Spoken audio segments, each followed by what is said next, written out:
ماں باپ کے ساتھ بھلائی کرتے ہو، اگر ان میں سے ایک یا دونوں تمہارے سامنے بڑھاپے کو پہنچ جائیں تو ان کو اف تک نہ کہنا اور نہ انہیں جھڑکنا،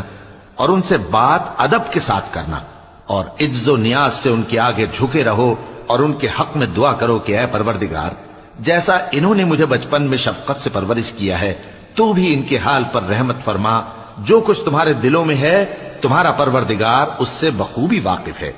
اگر تم نیک ہوگے تو وہ رجوع لانے والوں کو بخش دینے والا ہے، اور رشتہ داروں اور محتاجوں اور مسافروں کو ان کا حق ادا کرو،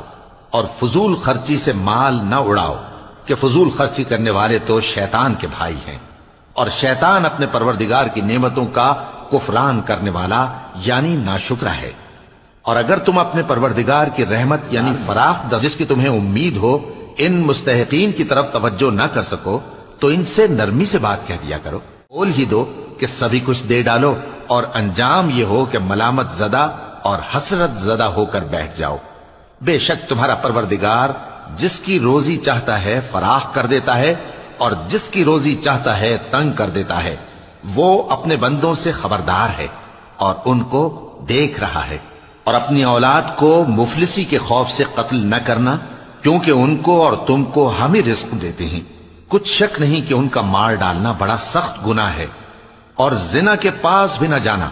کہ وہ بے حیائی ہے اور بری راہ ہے، اور جس جاندار کا مارنا اللہ نے حرام کیا ہے اسے قتل نہ کرنا مگر جائز طور پر یعنی بفتوائے شریعت، اور جو شخص ظلم سے قتل کیا جائے ہم نے اس کے وارث کو اختیار دیا ہے کہ ظالم قاتل سے بدلہ لے، تو اس کو چاہیے کہ قتل کے قصاص میں زیادتی نہ کرے کہ وہ منصور و فتح یاب ہے، اور یتیم کے مال کے پاس بھی نہ پھٹکنا مگر ایسے طریق سے کہ بہت بہتر ہو، یہاں تک کہ وہ جوانی کو پہنچ جائے، اور عہد کو پورا کرو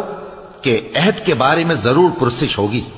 اور جب کوئی چیز ناپ کر دینے لگو تو پیمانہ پورا بھرا کرو، اور جب تول کر دو تو ترازو سیدھی رکھ کر تولا کرو، یہ بہت اچھی بات اور انجام کے لحاظ سے بھی بہت بہتر ہے۔ اور اے بندے، جس چیز کا تجھے علم نہیں اس کے پیچھے نہ پڑ کہ کان اور آنکھ اور دل ان سب اعضاء کے بارے میں ضرور باز پرس ہوگی، اور زمین پر اکڑ کر اور تن کر مت چل کہ تو زمین کو پھاڑ تو نہیں ڈالے گا اور نہ لمبا ہو کر پہاڑوں کی چوٹی تک پہنچ جائے گا، ان سب عادتوں کی برائی تیرے پروردگار کے نزدیک بہت ناپسند ہے۔ اے پیغمبر، یہ ان ہدایتوں میں سے ہیں جو اللہ نے حکمت کی باتیں تمہاری طرف وحی کی ہیں، اور اللہ کے ساتھ کوئی اور معبود نہ بنانا کہ ایسا کرنے سے ملامت زدہ اور راندہ درگاہ بنا کر جہنم میں ڈال دیے جاؤ گے۔ مشرکو، کیا تمہارے پروردگار نے تم کو تو لڑکے دیے اور اپنے لیے فرشتوں کو بیٹیاں بنایا؟ کچھ شک نہیں کہ یہ تم بڑی نامعقول بات کہتے ہو، اور ہم نے اس قرآن میں طرح طرح کی باتیں بیان کی ہیں تاکہ لوگ نصیحت حاصل کریں، مگر وہ اس سے اور بدک جاتی ہیں۔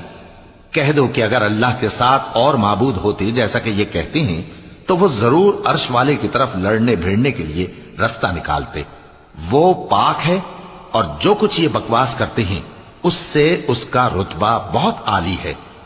ساتوں آسمان اور زمین اور جو لوگ ان میں ہیں سب اسی کی تسبیح کرتے ہیں، اور مخلوقات میں سے کوئی چیز نہیں مگر اس کی تعریف کے ساتھ تسبیح کرتی ہے، لیکن تم ان کی تسبیح کو نہیں سمجھتے، بے شک وہ بردبار ہے،